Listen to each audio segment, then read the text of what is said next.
গুলো পছন্দ করতেন। হাদিসে এসেছে বিশ্বনবী রুটি খেতেন, খেজুর খেতেন, খেজুর খেজুর চিনেন, বালাহ, তামার, দুধ খেতেন, এই মধু খেতেন, জব খেতেন, বার্লি খেতেন, লাউ খেতেন, রুম্মান, ডালিম ফল, আনার ফল, আনার চিনেন, আনার, এই আনার খেতে পছন্দ করতেন বিশ্বনবী। মাশরুম খেতেন, মাশরুম, মাশরুম চিনেন, ব্যাঙ্গের ছাতার মতো। রেস্টুরেন্টে ইদানিং মাশরুমের স্যুপ পাওয়া যায়, এটা খাবেন। যাদের চোখের জ্যোতিতে সমস্যা, দৃষ্টিতে সমস্যা, খাবেন। হাদিসে এসেছে আল কামআতু মিনাল মান ওয়া মাউহা শিফাউন লিল আইন। মাশরুম হলো মান্না সালোয়ার মতো খাবার। মাশরুমের স্যুপ যারা খাবে, চোখের জ্যোতি যাদের কম, তাদের চোখের জ্যোতি বাড়িয়ে দিবে কে?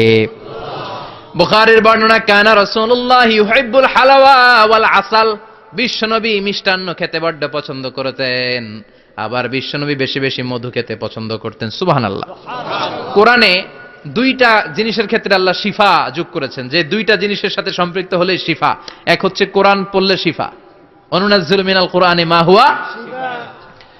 আবার কোরআনে এই আয়াতের ক্ষেত্রে বলা হয়েছে শিফা ফিহি শিফাউন লিন্নাস। এজন্য সাইয়েদানা ইবনে মাসউদ এই উম্মাকে উদ্দেশ্য করে বলেছেন, আলাইকুম বিশিফাইন, তোমাদের উচিত দুইটা জিনিস থেকে শিফা নেয়া। এক হলো কোরআন, দুই হলো আসাল মানে মধু। কোন সুবহানাল্লাহ। কোরআন তেলাওয়াত করলে অসুস্থরে সুস্থ করে দেয় কে?